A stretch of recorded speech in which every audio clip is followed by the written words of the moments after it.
Ya, sobat investor semua, apa kabar semuanya? Ya, sekarang agak santai aja, karena kita akan ngebahas tema yang menurut gua cukup berat juga untuk didiskusiin.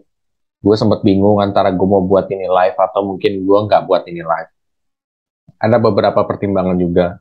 Jadi intinya gue pengen ngebahas soal BBM yang naik akhir-akhir ini dan ada beberapa masyarakat yang demo juga soal ini. Bagaimana tanggapan gue? Bagaimana gue melihat dua posisi antara dari pemerintah dan juga dari posisi rakyat. Gue akan coba kasih opini gue dan solusi gue juga tentunya ya, karena semuanya itu juga butuh solusi. Oke, mungkin sebelum masuk lebih dalam, gue ingin disclaimer dulu bahwa gue tidak ingin memojokkan oknum-oknum tertentu. Gue hanya ingin mengungkapkan pendapat dan ide gue aja. Di sini tujuannya adalah supaya ini lebih baik atau pemerintahan kita lebih baik. Oke, gue akan coba share screen ke sobat investor semua. Oke, di sini gue melihat ada demo, ya. Demo tolak harga BBM naik di sejumlah daerah diwarnai kericuan dan blokade jalan.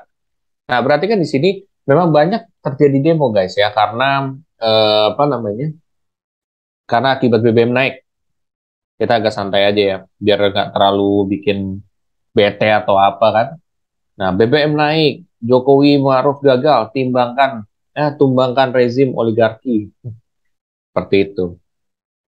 Aksi demo tolak BBM terjadi di sejumlah daerah. Beberapa aksi tersebut diwarnai kericuhan dengan aparat keamanan. Tak hanya itu, massa juga sempat memblokade jalan dan bakar ban bekas.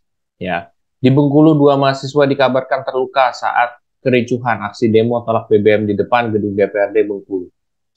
Oh, di sini kalian bisa lihat, artinya bahwa memang rakyat berontak karena dari segi apa ya, kemampuan mereka itu belum yang apa ya, siap kalau BBM naik. Ditambah sebelumnya ada pandemi dan lain sebagainya ya. Dan tentunya pekerjaan belum balik lagi stabil. Sebagian besar emang udah banyak yang stabil juga, tapi mungkin ada beberapa orang juga yang terdampak karena ini. Ya, jadi akibatnya banyak orang yang demo juga, ya, karena akibat kenaikan BBM ini. Padahal memang beberapa hari sebelum sudah diumumkan yang semestinya kenaikannya pada hari tersebut ternyata nggak naik. Beberapa hari kemudian baru naik. Nah, sampai dianggap bahwa presiden itu duta prank. Menurut gue sih agak lucu ya. Karena gini, harusnya nah ini masukan ya antara pemerintah dan rakyat. Gue juga akan kasih masukan dua-duanya dari sudut pandang gue. Ya rakyat ya. Kalau dari rakyat gue sih mikirnya gini, masukannya ya. Kita kan udah tahu bahwa ini harga BBM pasti naik. Udah tahu di dalam otak kita pasti akan naik karena memang udah orang sampai berbondong-bondong kok di tempat pom bensin kan, sampai banyak. Berarti kan artinya mereka tahu akan naik. Di satu sisi, walaupun itu tidak terjadi kenaikan, tapi kan tiba-tiba Jokowi udah ngesubsidi 600.000, ya, atau pengen ngesubsidi 600.000. Artinya kan nggak mungkin kalau BBM-nya itu tidak naik, terus tiba-tiba disubsidi. Orang jelas-jelas lagi APBN kita nih kan lagi terlalu banyak menggunakan subsidi, lantas terus tiba-tiba ada subsidi baru dan tidak dikompensasi dengan BBM yang naik. Kan aneh. Di situ harusnya udah mikir, pasti cepat atau lambat BBM pasti akan naik. Ya, di situ harusnya kita udah mikir, BBM pasti naik, tinggal nunggu waktu aja. Entah hari, bulan, tahun, itu udah pasti naik. Cuman ya kita denial aja karena dari sudut pandang orang rakyat adalah gue susah, gue nggak mau ada biaya-biaya tambahan lagi, apalagi buat kendaraan motor, mobil dan lain sebagainya. Gila nih zaman udah pada susah nih, gimana? Itu pasti dari sudut pandang rakyat akan begitu. Nah, tetapi pemerintah itu kan melihat dari sudut pandang yang lebih besar. Di mana sudut pandangnya mereka itu adalah ya negara ini ke depan hari mau gimana. Nah, Apakah negara ini akan sustain ke depan atau tidak? Atau akan default atau gagal bayar? Nah, supaya ini tidak terjadi, makanya pemerintah itu melakukan sebuah cara. Salah satunya adalah menaikkan harga BBM. Menaikkan harga BBM sebenarnya bukan menaikkan sih. Statement itu tidak tepat menurut gua. Yang tepat itu adalah subsidinya dikurangin. Jadi otomatis BBM naik. Karena sebenarnya BBM itu udah naik lama, ya. BBM itu udah naik lama. Kalau kamu lihat, nggak usah jauh-jauh ke luar negeri. Lo coba lihat deh, di Shell, itu harga bahan bakar tuh udah pada mahal semua. Udah 15.000, ada yang 17.000, ada yang 16.000. Emang udah pada mahal gitu. Di situ lo udah bisa lihat sendiri. Cuman karena tidak ada pemberitaan di sana, akhirnya tidak ada demo dan lain-lain. Kalaupun ada satu dua doang. Karena dengan adanya media yang gede, akhirnya jadi ya orang-orang terkompor. Mereka berpikir bahwa ya gue susah nih. Terus lu tambahin BBM naik lagi. Pemerintah macam apa kamu? Pasti akan gitu. Nah, tapi pola pandang pemerintah tidak kayak gitu, guys. Pola pandang pemerintah itu ke depan bisa sustain apa enggak nih negara, ya. Seandainya dia subsidi rakyat terus nih. Subsidi rakyat terus, ternyata akibatnya adalah pemerintah merugi dan akhirnya negara tersebut jadinya susah, ya. Susah dalam arti ya gimana kan kita harus memperhitungkan juga pemasukan dan pengeluaran. Kalau misalkan nih gambarannya, kamu punya pemasukan katakan 10 juta lah per bulan. Buat subsidi katakan 10%. Misalkan 1 juta. Terus tiba-tiba karena banyak kalian tiba-tiba banyak anak nih, ya kalian bikin anak terus akhirnya kan subsidi kalian atau dana yang kalian kasih ke anak kalian itu makin bertambah. Semakin bertambah, ya itu kan semakin besar. Nah, itu harus dipastikan antara pengeluaran dan pemasukan seimbang. Nah, supaya itu terjadi, ya subsidinya entah dikurangin atau gimana, ya kan? Nah, akhirnya subsidinya dikurangin. Nah, cuman dikurangin ini ada beberapa pro kontra sebenarnya guys ya. Pro kontranya gini, ya. Pro kontranya itu dari segi ada yang minta cuman naik aja 8.500 ya. Jangan sampai naik sampai 10.000. Ada yang bilang gak usah naik sama sekali, udah rakyat susah kan. Nih, kita lihat juga harga BBM naik, momen Megawati dan Puan Maharani nangis saat kenaikan BBM di era SBY disoroti lagi. Banyak pemberitaan lagi. Selain itu APBN dari cetak surplus ya, nanti akan dijelasin juga. Nah, ngomongin soal BBM naik, perbandingan harga BBM di dunia. Di dunia nih guys ya, Indonesia itu salah satu bahan bakar termurah loh.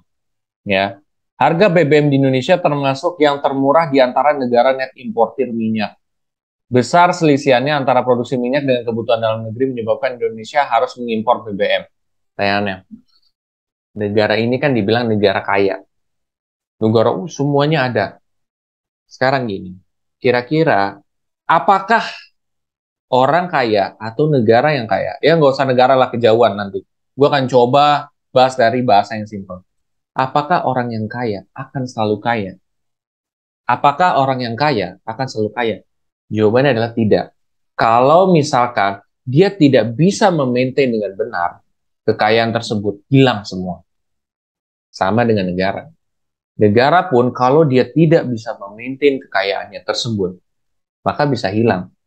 Memaintain dalam arti mereka punya sumber daya banyak. Indonesia sumber daya banyak.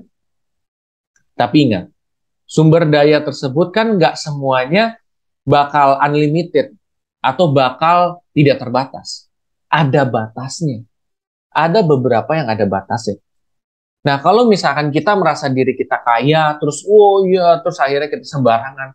Pada akhirnya cepat atau lambat itu akan berdampak juga. Akhirnya jadi negara yang miskin kita setelah dari kaya. Beberapa negara-negara maju yang ada di dunia pun juga ada yang memang dia gagal bayar utang. Default juga ada. Gue sempat juga membahas tuh di salah satu video gue. Rusia itu sempat beberapa kali gagal bayar. Beberapa negara lain, kamu bisa cek tuh di video sebelumnya. Artinya apa di situ? Artinya bahwa negara-negara maju itu banyak yang memang dia gagal bayar utang on time. Akibat dari ya banyak hal yang mereka lakukan gitu ya. Manage duit dan lain sebagainya. Yang dilakukan pemerintah saat ini adalah memanage keuangannya. Supaya apa? Supaya pengeluarannya bagus, pemasukannya juga bagus. Pastiin pengeluaran dan pemasukan itu bagus. Ini kalau dari sudut pandang pemerintah. Jadi mau dari Sri Mulyani sebagai Menteri Keuangan dan beberapa menteri lain juga mencoba menjelaskan, tetapi nah ini nih nanti akan ada masukan juga. Ya nanti mungkin di bagian agak pertengahan ke akhir kali ya. Nanti buat pemerintah ada masukan juga.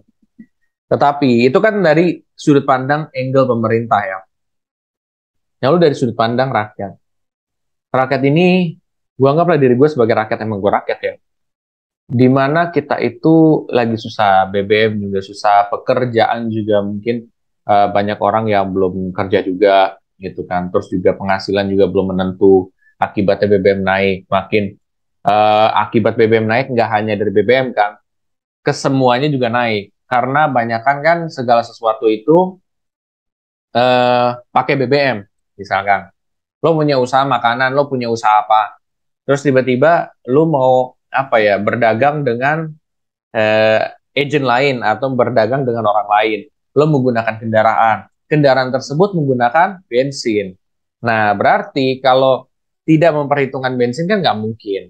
Jadi akibat dia memperhitungkan harga kos bensin juga, harga dari makanan tersebut atau minuman tersebut juga akan sedikit meningkat. Itu tentu akan ada efek, terutama ya di BBM. Di yang lain-lain juga berdampak karena seperti itu. Kosnya kan akan tinggi nih, biayanya akan tinggi. Biaya yang tinggi supaya dapat profit atau supaya usaha tersebut bisa dapat untung, ya otomatis harga dari yang dia jual itu harus sedikit meningkat. Harganya tersebut meningkat, akibatnya adalah si pembeli mau beli atau enggak. Itu menjadi masalah. Ya, gara-gara satu masalah semua jadi kena masalah. Itu akibatnya. Nah, rakyat ini mengeluh ya. Nah, apakah pemerintah ini tidak tahu? Tahu. Jawabannya tahu. Kenapa gue bisa duga itu dia apa mereka atau pemerintah itu tahu? Karena kalau misalkan BBM mau dinaikin, itu udah dari kemarin-kemarin, Pak. Itu tuh cuma ditahan sama Pak Jokowi gitu. Itu cuma ditahan doang. Kayak karena apa? Karena dari pemerintah pun tahu rakyatnya lagi susah. Ya jangan dinaikin. Dinaikin atau mungkin lebih tepatnya adalah subsidi dikurangi. Karena mereka lagi susah. Tetapi lagi-lagi pemerintah itu melakukan sebuah decision atau sebuah keputusan yang tidak mengenakan untuk setiap orang, ya. Jadi gimana dia harus yang menaikkan harga? Ya terpaksa kalau nggak gini kan harus dipikirin negaranya juga akan sustainnya ke depannya, akan bagus nggak pengeluaran dan masukannya. Kayak misalkan contoh, kalau lu misalkan kerja lah, ya, lu punya penghasilan 10 juta. Kalau tiba-tiba pengeluaran lu itu makin lama makin meningkat dengan gaji lu nggak seberapa, apa yang lu akan lakukan? Ya, entah lu nambah penghasilan lagi, kalau sebelum lu nambah penghasilan lagi, yang lo lakuin adalah cutting cost, motong pengeluaran. Nah, itu yang dilakukan oleh pemerintah, memotong pengeluaran dengan mengurangi subsidi. Karena kenapa subsidi tersebut tidak tepat sasaran? Ya, artinya orang yang kaya juga nikmatin itu. Beberapa kali Pertamina mencoba untuk menetralkan semua dengan cara pakai aplikasi. Tapi sebenarnya setelah gue komunikasi dengan beberapa apa SPBU ya, orang yang kerja di SPBU, menurut mereka adalah menghambat. Menghambat dalam arti bikin ngantri. Akhirnya panjang gara-gara sebuah sistem yang apa tuh namanya online tersebut. Nah ini juga merupakan masukan juga seperti itu. Jadi itu harus dipikirin tuh sama pihak pemerintah, Pertamina juga itu harus dipikirin ke depannya seperti apa. Nah sekarang solusi aja deh. Solusinya apa? Oke, sekarang solusinya apa deh? gitu ya. Solusi dari gua untuk pemerintah dan juga untuk rakyat. Untuk pemerintah dulu deh, karena gua tadi kesannya kan kayak, wah ini banget sama pemerintah nih, gua kasih tahu. Solusi gua. Kenapa masalah banyak terjadi di negeri ini, walaupun banyak juga prestasi ya. Kenapa? Dan bahkan prestasi itu pun juga jarang disorot. Why? Ini, satu, ya, kita punya kabinet yang bagus lah, ya. Mereka orang-orang pakar, mereka orang-orang ngerti. Tapi apa yang terjadi adalah cara mereka komunikasi. Nah, ini masukan buat pemerintah. Cara mereka komunikasi itu penting. Karena kalaupun seandainya kalian jago, kalian pinter, tapi cara kamu komunikasi itu tidak dapat dimengerti sampai rakyat kecil, ya, sampai rakyat dari manapun, tentu itu akan menimbulkan hal negatif di pikiran mereka. Satu. Jadi komunikasi skill itu penting. Komunikasi skill maksudnya seperti apa sih? Apa mereka nggak bisa komunikasi? Tidak.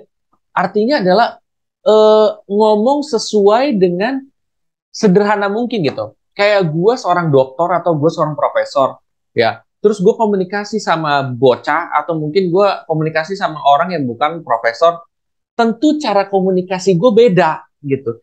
Jangan sampai ngejelimet, sampai pusing. Jadi cobalah dari pihak pemerintah komunikasi dari bahasa yang kayak relate dengan sehari-hari.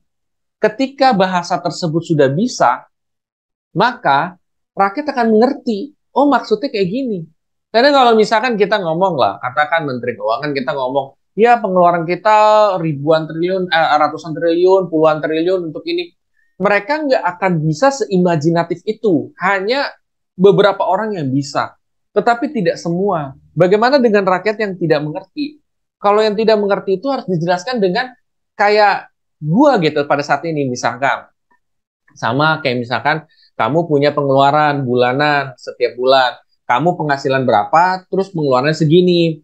Nah, akibat ternyata pengeluaran tersebut meningkat terus, sedangkan penghasilan kamu nih naiknya belum seberapa, makanya dikurangin dulu kosnya atau di-cutting kosnya. Nah, kayak gitu loh, dari bahasa-bahasa yang bisa diterima oleh banyak orang yang relate dengan keseharian mereka. Jadi, solusi gue adalah menteri apapun, termasuk Kementerian Keuangan, coba develop satu tim. Tim tersebut adalah tim yang menurut gua adalah dia bisa komunikatif ya dengan bahasa masyarakat yang sehari-hari yang bisa mereka mengerti. Ketika terjadi suatu kebijakan baru mau itu BBM mau apapun, ya pastikan orang-orang ini mereka sudah ready, ya. Jadi ketika itu terjadi pada hari tersebut naik, ya mereka-mereka ini langsung disorot media. Misalkan Kompas TV, terus dia ngewawancara orang ini dari pemerintahan, ngewawancara ini. TV One ngewawancara ini. Terus dari mana lagi ngewawancara ini. Jadi kebijakan yang dikeluarkan langsung itu dapat dimengerti oleh rakyat. Ya, jadi perlu ada kerjasama antara media dengan pihak pemerintah. Tetapi biasanya kalau pada saat ini tuh kerjasamanya hanya kayak orang yang dia apa ya pinter, tapi cara komunikasi untuk mengerti rakyatnya itu kurang dengan alasan cuma transparansi. Menurut gua transparansi itu nggak akan works kalau bahasa yang diucapkan tersebut tidak dimengerti oleh pihak rakyat. Itu ya, itu kuncinya. Jadi bahasa itu penting. Makanya di dalam struktur itu harus ada orang yang tua dan ada orang yang muda, ya. Orang yang muda yang ngejelasin nih ke orang-orang yang sekarang, generasi sekarang. Oh, ini maksudnya begini. Oh, maksudnya begini. Biar mengerti. Sedangkan generasi tua, dia yang udah jago-jago lah, mereka yang udah pintar-pintar. Tetapi mereka kelemahannya adalah di communication skill. Di mana communication skill itu bisa dimengerti oleh banyak orang. Ya, itu yang mereka lemah. Kalau ini udah didapat, buset, mungkin demo-demo yang ada sekarang itu berkurang. Udah jauh berkurang dan akan terjadi apa ya, kesinambungan yang sangat bagus antara pemerintah dan juga rakyatnya. Ini kan masukannya. Karena kan gue juga nggak mungkin bela satu, terus ya ini yang lain juga disingkirin, kan tidak. Di sini gue mengkritik pemerintah juga. Ada masukan, ya. Karena menurut gue ya kayak gitu banyak. Bahkan kayak nggak usah rakyat-rakyat yang gimana. Orang pemerintahan yang dari apa namanya dari segi DPR dan lain sebagainya juga kadang-kadang pro kontra kok. Padahal mereka tuh dijelasin dan lain sebagainya. Karena apa? Karena mereka belum memahami secara apa ya, kayak keseharian gitu loh. Bukan berarti mereka tidak pintar atau apa, tidak. Mereka pintar. Cuman harus direlate gitu. Tapi kan kita sadar loh, kita pintar itu belum berarti pintar semua. Jangan lu kira satu profesor dia bisa jago di semua bidang. Enggak gitu, Pak. Semua punya bidangnya sendiri. Satu nih, misalkan profesor ekonom sama profesor apa psikologi. Kalau kita nanya sama psikologi, ya kita nanya sama profesor yang ahli psikologi, bukan orang yang ekonom. Sekalipun dia tahu, tidak akan setahu seperti profesor yang psikolog. Kayak gitu loh. Jadi semua ada bidang-bidangnya. Itu masukan gue sih. Supaya antara pemerintah dan juga rakyat masuk. Nah, kalau untuk rakyat, ya solusi gue atau mungkin masukan gue adalah, ya kita harus coba untuk sadari bahwa kebutuhan akan naik. Cepat atau lambat kita akan naik. Jadi pikiran kita adalah ketika ada masalah, ketika ada apapun, cari solusinya. Solusinya apa nih? Misalkan, oh gue kayaknya harus kerja tambahan, oh gue harusnya begini, oh gue harusnya begini. Lebih ke sana. Komplain boleh, boleh. Tapi jangan sampai lu tuh lupa semuanya. Ya, karena belum tentu demo-demo lu atau komplain lu tuh bakal selalu akan didengar. Ya, kita tujuan saja ya. Memang ada yang didengar, tapi ada juga yang tidak. Nah, makanya itu kita harus juga fokus pada solusi. Yang dilakukan oleh beberapa pengusaha dan juga orang-orang yang memang cerdas di luar sana, mereka berpikir di setiap masalah itu ada opportunity, ada kesempatan. Kesempatan apa nih yang bisa kita dapat? Oh, harga BBM naik. Berarti apa nih yang akan kita lakukan supaya ini tidak akan berdampak? Misalkan, kalian mungkin apa kek? Mungkin tadi usaha saya yang offline jadi online. Mungkin ya. Jadi cobalah rakyat untuk cari alternatif. Satu. Kedua, ketika sudah ada warning dari pemerintah atau apapun, itu ya kalian jangan kalau misalkan tiba-tiba nggak terjadi, terus kalian berpikir, oh tenang-tenang aja. Enggak, itu bisa jadi terjadi. Cuman di beberapa bulan atau beberapa hari kemudian. Jadi kita harus siap. Oke, itu. Nah, masukan gue satu lagi untuk pemerintah, itu adalah kalau seandainya 10.000 ini untuk Pertalite itu masih terlalu berat untuk rakyat, ya udah gini aja, coba omongin nih, ya diskusi, entah dengan siapa sih, ormas atau apapun lah, untuk komunikasi lah, atau bikin rapat. Terus kenaikannya itu jadi bertahap. Jadi kayak misalkan tadinya kan dari 7.000 sekian kan, 7.600 atau 7.000 berapa untuk Pertalite, jadi dinaikin 8.500 untuk di 6 bulan pertama. Nanti di 6 bulan selanjutnya dinaikin lagi jadi 9,5. Nanti di apa 1,5 tahun ke depan baru naik 10.000. Jadi kenaikannya itu bertahap. Nah, kayak gitu. Jadi biar masyarakat mungkin gak terlalu kaget. Nah, itu bisa jadi alternatif solusi juga. Intinya sih gitu. Tapi menurut gue yang paling brilian gitu sih. Pemerintah harus punya tim. Tim tersebut adalah tim anak muda yang mana dia bisa komunikasi dengan rakyat. Dan setiap ada kebijakan pemerintah yang baru, tugas mereka adalah apa ya, mencoba untuk approach beberapa media untuk memberikan penjelasan dengan bahasa sehari-hari. Jadi supaya rakyat bisa ngerti, ya. Jadi nggak tiba-tiba chaos. Kalau ini bisa dilakuin, kita menjadi satu negara di dunia yang memang sangat bagus dan sangat ya apa ya koordinatif antara rakyat dengan apa namanya pemerintahannya. Jadi menurut gua transparansi itu tidak 100% yang penting kalau seandainya tidak dibarengi dengan komunikasi yang tepat. Jadi transparansi dan komunikasi itu adalah kunci. Komunikasi dalam arti bukan komunikasi dengan bahasa kamu, tapi bahasa yang dapat dimengerti oleh lawan bicara kamu. Dapat dimengerti itu artinya bahasa tersebut kan dari pemerintah ke rakyat. Berarti bahasa yang bisa dipahamin oleh orang-orang kecil sekalipun, ataupun sekalipun orang yang nggak ngerti. Ketika itu udah paham, semua udah aman. Itu aja dari gua. Bila mana setelah ini kamu merasa informasi ini dapat menjelaskan dengan kejadian yang ada juga, terus juga memberikan solusi juga, kamu bisa coba share aja ke sobat investor yang lain atau sobat yang menonton ini juga supaya mereka dapat pencerahan juga. Sampai jumpa di video selanjutnya. Terima kasih.